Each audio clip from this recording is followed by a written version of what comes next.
guys, it's Cece, and today I'm here to talk about more of my anticipated 2018 book releases. A week ago, I did a video all about my most anticipated book releases that feature queer main characters. If you are interested in that video and learning about all of the books I talked about in that video, I will go ahead and I will link it up on the screen. But that video does not encompass every book that I'm anticipating in 2018. I am also anticipating a few that don't feature queer main characters, and those are the ones I'm going to be talking about today. This is still not going to be a comprehensive list of everything I'm anticipating, so I'm going to go ahead and leave my most anticipated Goodreads shelf down in the description below. You can go and check that out and see more of the books that I didn't talk about in either one of these videos. Just so you know, also this video is going to feature more books than the other one did that are adult releases as opposed to YA releases. Definitely more than half of this list is still YA, but I'm going to be talking about more adult books. I'm going to be talking about these books in publication order, just so you know, and we are going to start by talking about the two books I'm anticipating that are sequels, and then we'll talk about the rest. I think that's it. Let's get into it. I have a ton of books to cover. And, yeah, let's start with sequels. First up, we have Kingdom of the Blazing Phoenix by Julie C. Dow. This is going to be the sequel to Forest of a Thousand Lanterns. Forest of a Thousand Lanterns was an East Asian-inspired retelling origin story of the Evil Queen. It followed a girl named Shifeng who had been prophesied her entire life that she was going to become the Empress. And as she gets older, she determines that she will do whatever it takes to get that throne. It was a super dark, interesting first book in the series, and I cannot wait to see where more of these characters, and especially Shifeng, goes in book 2. The other sequel I want to talk about is Vengeful by V.E. Schwab, which is the sequel to Vicious. Currently, the release date is set at September 25th, but Victoria has been tweeting about the fact that she just started the entire book over from scratch, and she's trying to get it in by that release date. No guarantees, it might get pushed back. Vicious was about two best friends turned mortal enemies who discovered in college that the secret to superpowers was near-death experiences. This book is fantastically written, as are all of Victoria Schwab's books, plus it features incredibly morally gray main characters. There is a slight possibility that this book should have gone on my most anticipated queer releases list, as Victoria has talked about the fact that she's always thought of Victor as asexual, but I decided I hadn't seen enough confirmation as far as that being covered in the book to put it on that list. So just so you know, there's a possibility that Victor's going to be confirmed as ace in that book, but no promises. I still can't wait for this read. Vicious was fantastic, and I cannot wait to see where these characters go next. And now on to books that aren't sequels. First up, we have Girls on the Verge by Sharon Biggs Waller. This does not have an official release date or cover as of yet. The description for this book on Goodreads is still fairly short, but it is about 17-year-old Camille who needs an abortion, and when she figures out that there is nowhere to get an abortion in her small hometown, she sets off with the former star of her high school, Annabelle, and they go on a road trip to find a Planned Parenthood clinic in the next state. This was being pitched as Thelma and Louise meets Going Bovine, and that has all kinds of yes written all over it. I'm especially excited about YA dealing with Planned Parenthood, abortion, and I think that this has the potential to be a really fantastic book. Moving on, we have The Hazelwood by Melissa Albert, and this is set to come out on January 30th. The Hazelwood follows Alice. Her and her mother have been on the run for their entire lives as they seem to be perpetually followed by bad luck. When Alice's grandmother, the author of a cult classic collection of dark fairy tales, dies alone on her estate, Alice's mother is also kidnapped by some figures who claim to be from the hinterland, the world from her grandmother's books. In order to learn as much as possible about the supernatural world, Alice teams up with one of the cultish fans of her grandmother's stories, all in an attempt to be able to save her mother. This is getting some fantastic early reviews. It has been for months. I think it has the potential to be dark and creepy, and I'm always invested in stuff that is about fairy tales, especially dark fairy tales. I have an e-arc of this one, so hopefully I will be reading it soon, and I just really hope that it lives up to the hype that people have been giving it. Moving on, we have The House of Broken Angels by Alberto Urrea, which is coming out on March 6th. This book is about Miguel Angel de la Cruz as he invites his entire family clan together to celebrate what will be his final birthday. But in the days leading up to the party, Miguel's nearly 100-year-old mother dies as well. What follows is a story that takes place over one weekend in San Diego as a neighborhood and a family draws together to celebrate the life life of Miguel and his mother. This book sounds absolutely brilliant. I am very interested in this story that follows a lot of different members of this family and how they all relate to each other, their memories of the past, and celebrating these two people who have led full and wonderful lives. This book has so much to offer, so definitely look out for it on March 6th. Also coming out on March 6th, we have Barbed Wire Heart by Tess Sharpe. This book follows Harley McKenna, the only child of North County's biggest criminal, Duke. Over the years, he's built a criminal empire, but it's all about to collapse when his biggest rivals, the Springfields, move into town. Harley knows that the confrontation is going to turn bloody, and is also fearing more and more that her father's world is going to destroy her. So she decides she is going to have to take both sides down on her own. Tess Sharpe wrote Far From You, which is a young adult book a few years ago that I read, and I liked. I think it had a lot of potential as far as darkness and the writing, but I have been so thrilled that she is writing an adult release. I think that this one could be absolutely fantastic. I'm looking for something bloody and gritty, and I also have an e-arc of this one. The publishers just sent it along, and I'm definitely going to be getting to this one in the next couple of weeks, just because I can't handle how excited I am. Moving right along to Girls Burn Brighter by Shobha Rao, which also comes out on March 6th. This is a book that begins in India and eventually extends to America, but it is about these two girls, Pormina and Savitha, who meet and immediately form a fast friendship. When Savitha is driven away, Pormina leaves behind everything that she's ever known in order to track her friend down. This is an alternating POV book going from the perspective of both of the girls. It's set in India, it's set in America, it sounds like it's going to be gorgeous. And I'm always invested in reading stories about complex friendships between women, so definitely sign me up for this one. Moving on to 12 Steps to Normal by Farrah, Penn, and this is going to come out on March 16th. When Kira's father goes into rehab, she is forced to leave behind her friends, her home, and everything that she's ever known. Then he gets out of rehab, and Kira goes back to her home,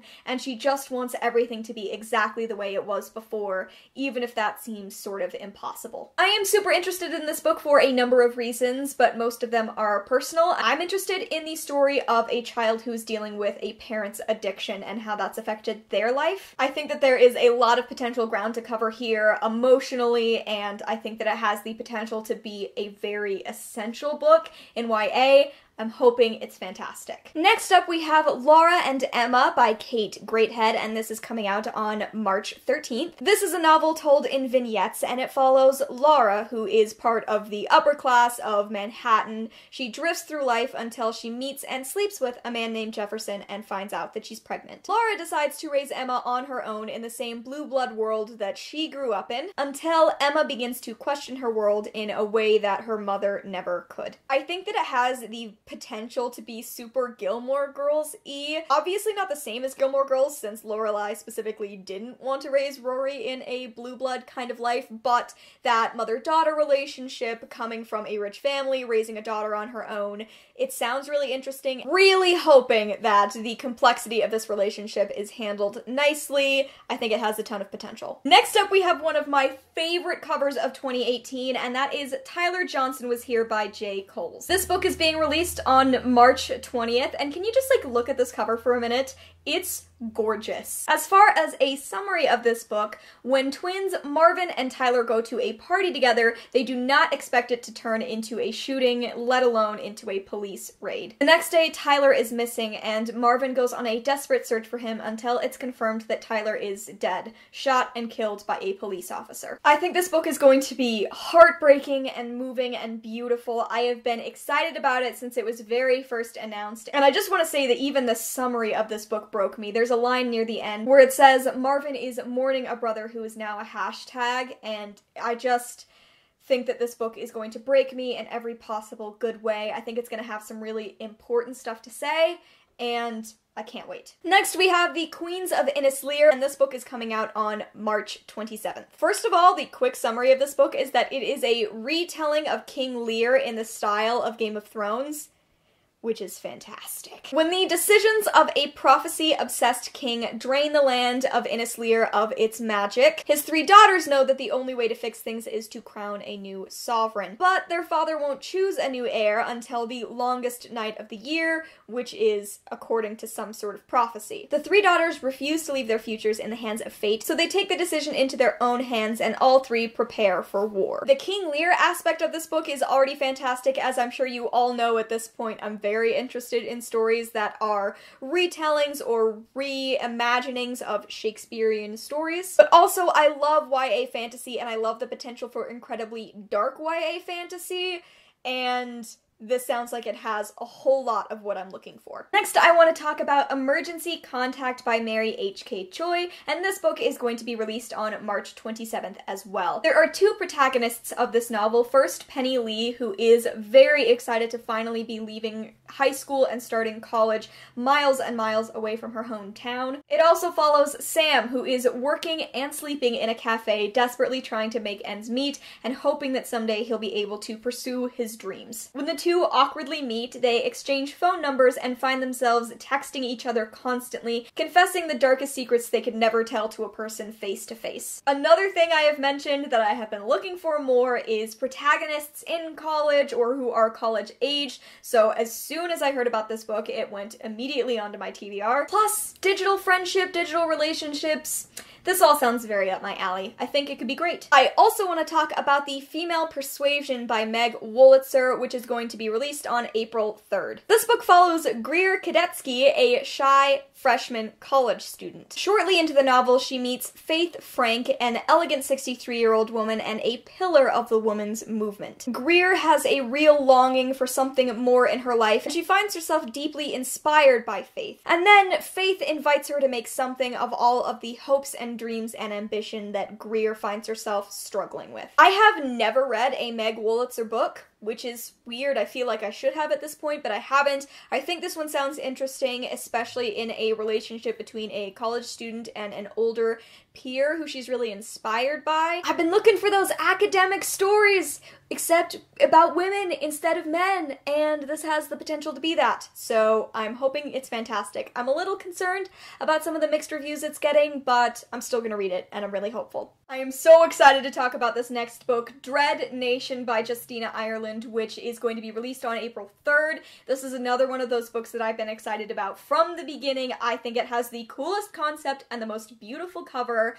Basically, this book is about a world in which zombies rise during the Civil War. The book follows Jane McKean, who is studying to become an attendant, which basically means that she's studying weaponry as well as etiquette so that she can eventually act as a protector of the upper class. It's certainly not the life Jane wants, and then the upper class of Baltimore begin disappearing. Jane finds herself in the middle of a conspiracy that leaves her constantly risking her life as well as making powerful enemies. I followed Justina Ireland on Twitter for a very long time, which is one of the reasons I've been super hype about this book. I just am deeply in love with the cover. I'm in love with the concept. If we're talking about books that top my list in terms of anticipated releases, this is one of them. It's near the very, very top. I think it could be absolutely incredible. Next, I want to mention On the Come Up by Angie Thomas, which is going to be released on May 1st. This doesn't have a cover just yet, but I'm sure it's gonna be beautiful. Look at the cover of The Hate U Give. Like, this woman gets gorgeous covers. Speaking of The Hate U Give, while this book doesn't have a super long description yet, it is set in Garden Heights, the same setting as The Hate U Give, and according to the description, follows an aspiring teen rapper. Angie Thomas was a debut author last year who spent weeks and weeks as #1 on the New York Times bestsellers list. I have no doubt that her second book is going to be just as impressive, and I'm hoping for some cameos by other characters from The Hate U Give. Angie Thomas is a remarkable author, and I think her second book is going to be fabulous. Next, I want to mention Fury Born by Claire Legrand, which is coming out on May 22nd. This is a YA fantasy about 2 women who live centuries apart. There's Riel, who, in an attempt to save her best friend's life, also reveals that she controls all all 7 types of magic. This is an ability that only 2 prophesied queens should be able to perform. The Queen of Light and Salvation and the Queen of Destruction and Bloodshed. The only thing is they don't know which Riel could be. 1,000 years later, Eliana is a bounty hunter whose mother has vanished. In an attempt to find her, Eliana joins a rebel captain and discovers that there is an evil growing more terrible than she ever could have realized. I think this book could be really interesting, especially as the parallel storylines take place so far apart, but it is about these 2 prophesied queens, one who could save the world and one who will destroy it. I am very interested in that. I'm interested in the alternating POVs. I'm pretty sure an arc of this should be coming in the mail for me shortly. Cross your fingers for me, but it has been getting really fantastic early reviews, and I can't wait to read it as well. Second to last, we have a book called Miriam, Sharma Hits the Road by Sheba Karim, which is coming out on June 5th. It begins the summer after Miriam's freshman year at college, when she just wants to have a laid-back summer and spend some time with her best friends. That is, until one of her friends, Gaz, appears in a scandalous photo on a billboard in Times Square. In order to protect Gaz from her furious parents, Miriam and Omar kidnap her, take her on a road trip, making pit stops, growing closer as friends, and eventually getting to New Orleans. I am so excited about this book, which has basically everything I'm looking for. It has college-aged protagonists. All 3 of them are Pakistani-American. Omar is a closeted teen, and I just think that this book could be fantastic. Plus, road trips of self-discovery are a favorite trope of mine, and I know I'm not alone. I know we all love a good road trip story, so please keep your eye out for this book. I think that it's going to be fantastic. It just has so much to offer, and I'm really grateful that YA is starting to get more college-aged protagonists. And the final book I want to talk about is Trail of Lightning by Rebecca Roanhorse, which is coming out on June 26th. This is the first in a series, and it was originally pitched, like the very first pitch we ever heard was that it is an indigenous Mad Max Fury Road. If you need more than that, I don't know. I don't know what you're looking for in books. This is everything. If you're looking for a more detailed description, it is set after the rising waters of climate change wash away most of the world. Now, gods and heroes of Navajo legend walk the earth as well as monsters. Maggie Hosky is a monster hunter, and when a small girl goes missing from a nearby town, Maggie is their last and best hope of getting her back. So this book is own voices with a fully indigenous cast of characters. From what I've read in interviews, most of the book, if not all of it, is set on a former Navajo reservation. This is such an exciting release. I'm in love with this cover with this badass woman standing on top of a truck. I hope it's the beginning of a fantastic series. I just simply cannot wait to read it. I mean, Indigenous Mad Max Fury Road. That was all I ever needed, but as we learn more and more, I only get more excited. Okay guys, there you go. Those are all of the books that I wanted to talk about in my extended books I'm anticipating video. Like I said, be sure to check out the link in the description below for the list of other books I'm anticipating. Go ahead and go through that list, and let me know what books you're anticipating that I didn't mention on this list. I'm always looking for more. Thank you so much for watching. I hope that you enjoyed it, that you found some new books that you can't wait to read this year, and I will see you in another video very soon. Bye!